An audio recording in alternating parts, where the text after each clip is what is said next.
ओम शांति। साकार मुरली 27 अक्टूबर 2025 सुनेंगे ईश्वरीय महावाक्यों को विस्तार से।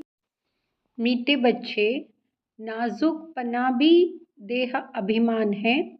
रूसना, रोना, यह सब आसुरी संस्कार तुम बच्चों में नहीं होने चाहिए। दुख सुख मान अपमान सब सहन करना है। दुख सुख मान अपमान सब सहन करना है। प्रश्न, सर्विस में ढीलापन आने का मुख्य कारण क्या है? ढीलापन आने का मुख्य कारण। उत्तर, जब देह अभिमान के कारण एक दो की खामियां देखने लगते हैं तब सर्विस में ढीलापन आता है। आपस में अनबनी होना भी देहाभिमान है। मैं फलाने के साथ नहीं चल सकता, मैं यहाँ नहीं रह सकता, यह सब नाजुकपना है। यहाँ बोल मुख से निकालना माना कांटे बनना, ना फरमान बरदार बनना। बाबा कहते, बच्चे तुम रूहानी मिलिट्री हो, इसलिए ऑर्डर हुआ तो फौरन हाजिर होना चाहिए। कोई भी बात में आनाकानी मत करो। ओम शांति। रूहानी बाप बैठ रूहानी बच्चों को समझाते हैं। बच्चों को पहले पहले यह शिक्षा मिलती है कि अपने को आत्मा निश्चय करो। देह अभिमान छोड़ देही अभिमानी बनना है। हम आत्मा है, देही अभिमानी बने तब ही बाप को याद कर सके। वहाँ है अज्ञान काल, यह है ज्ञान काल। ज्ञान तो एक ही बाप देते हैं जो सर्व की सद्गति करते हैं, और वहाँ है निराकार अर्थात उनका कोई मनुष्य आकार नहीं है।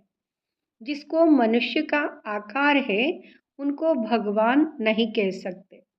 अब आत्माएं तो सब निराकारी ही है, परंतु देह अभिमान में आने से अपने को आत्मा भूल गए हैं। अब बाप कहते हैं तुमको वापस जाना है, अपने को आत्मा समझो।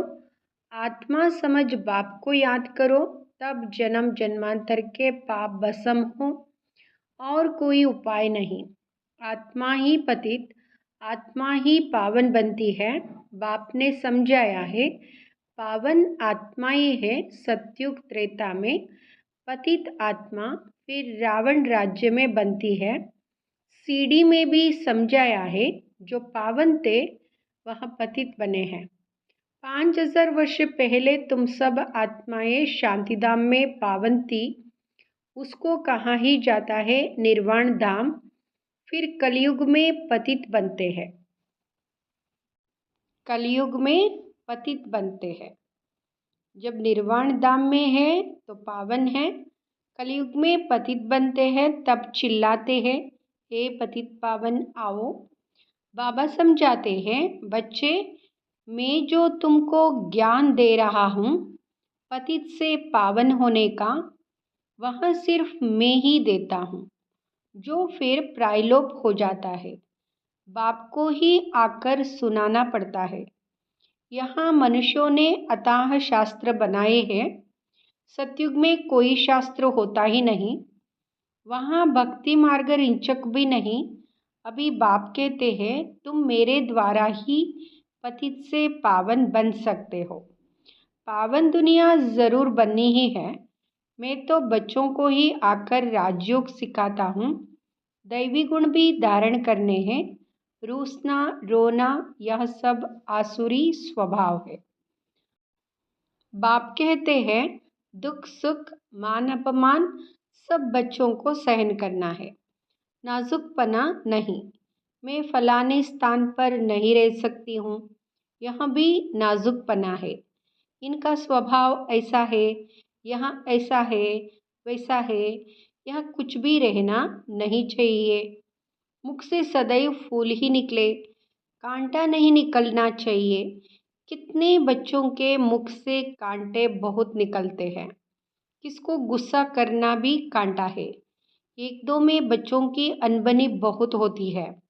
देह अभिमान होने कारण एक दो की खामियां देखते खुद में अनेक प्रकार की खामियां रह जाती है। इसलिए फिर सर्विस ढीली पड़ जाती है।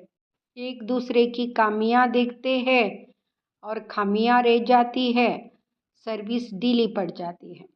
बाबा समझते हैं यहाँ भी ड्रामानुसार होता है, सुधरना भी तो है।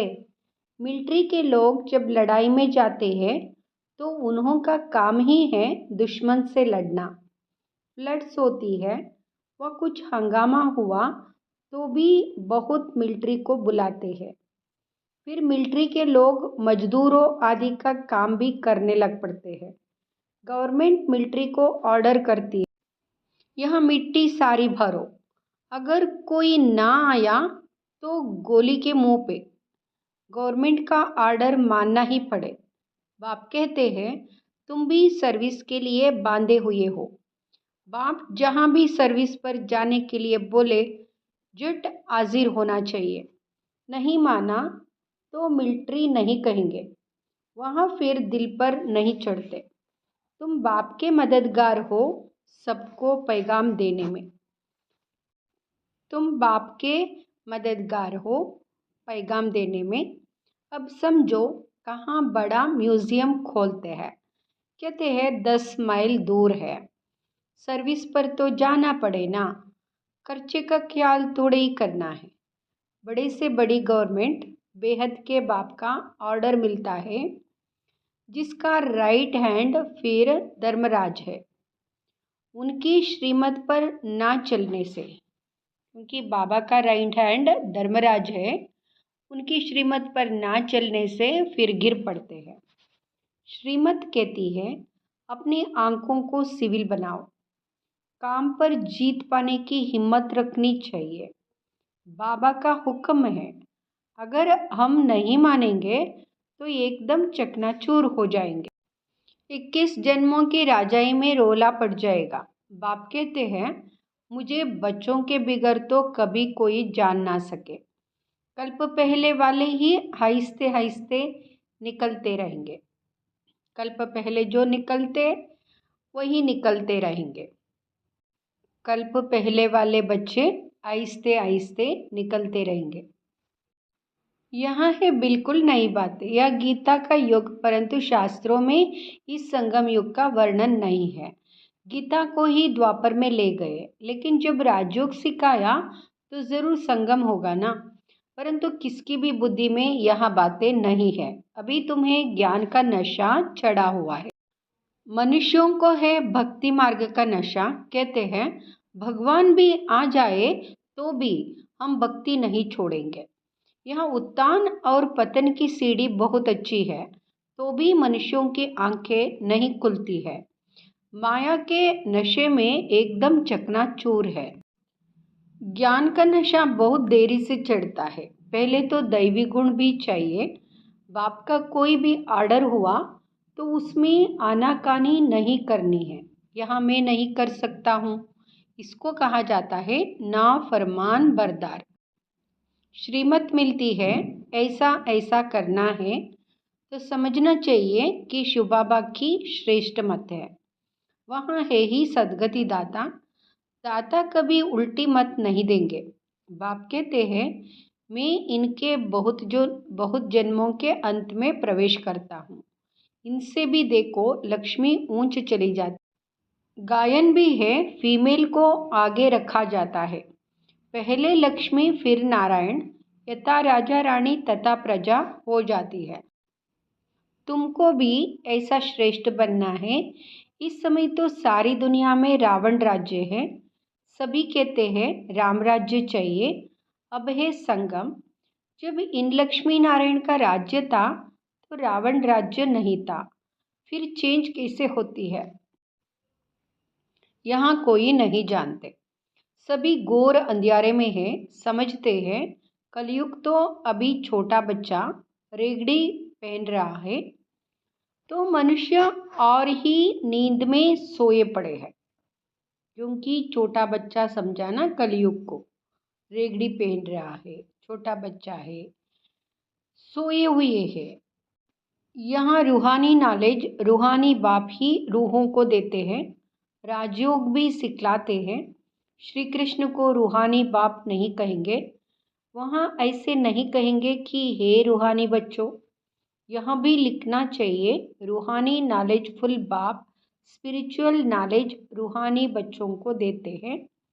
बाप समझाते हैं दुनिया में सभी मनुष्य है देह अभिमानी, मैं आत्मा हूँ यह कोई नहीं जानते हैं।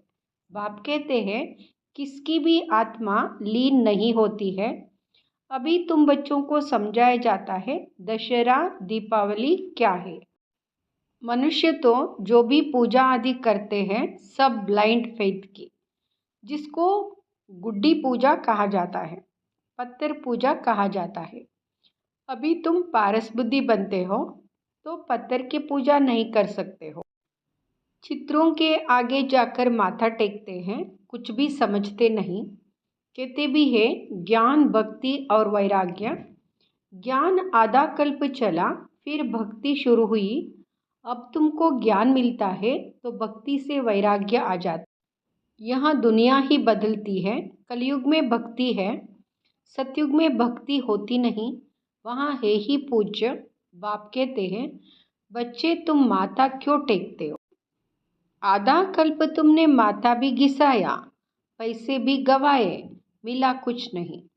माया ने एकदम माथा मोड़ लिया, कंगाल बना दिया, फिर बाप आकर सबका माथा ठीक कर देते हैं।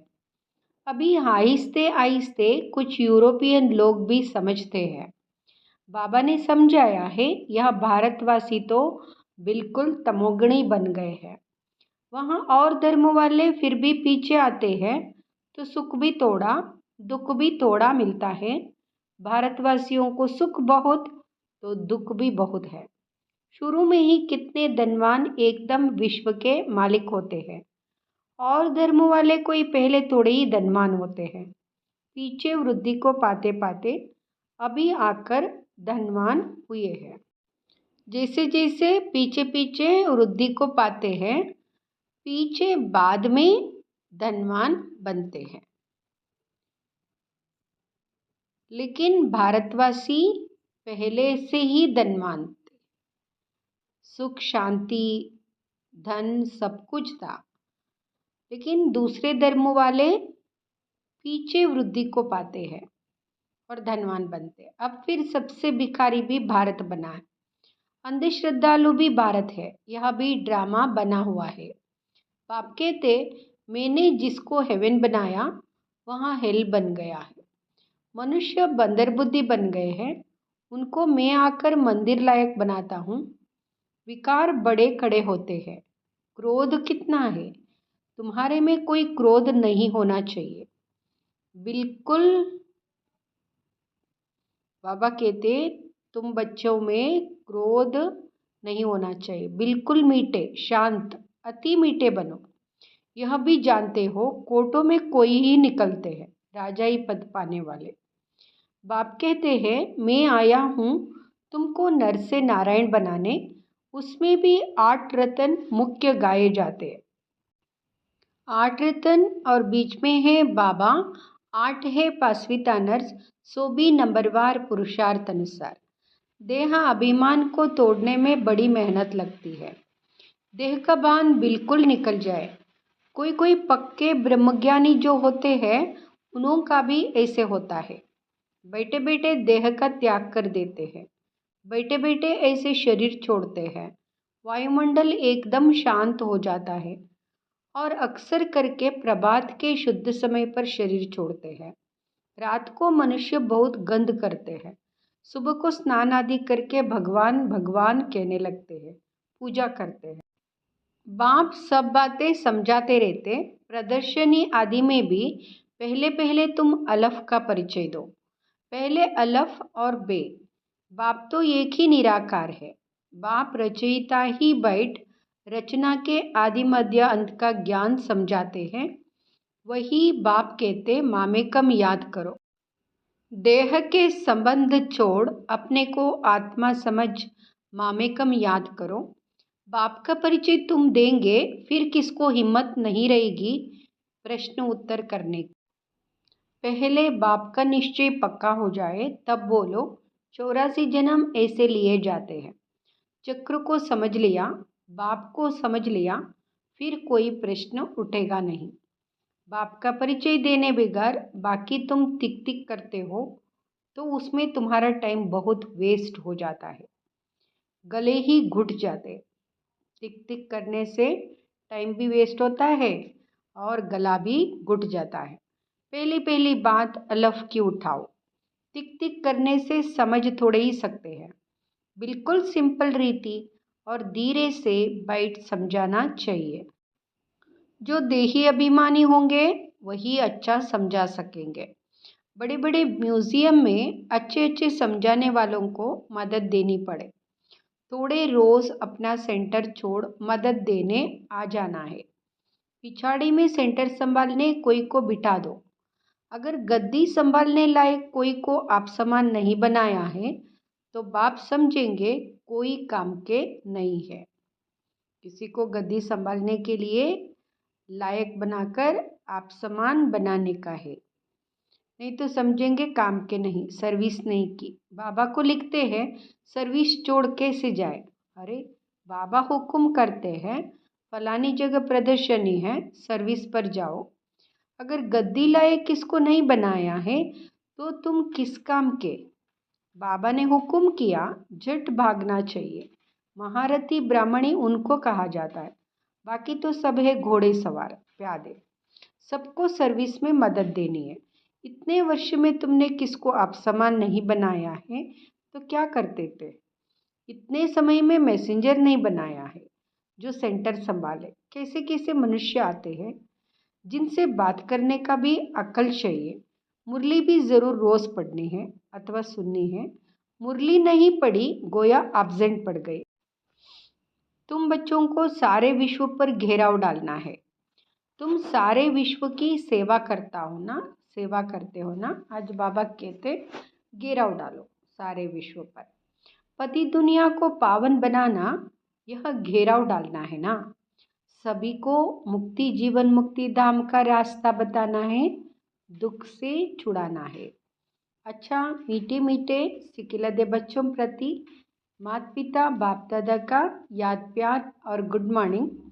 रूहानी बाप की रूहानी बच्चों को नमस्ते।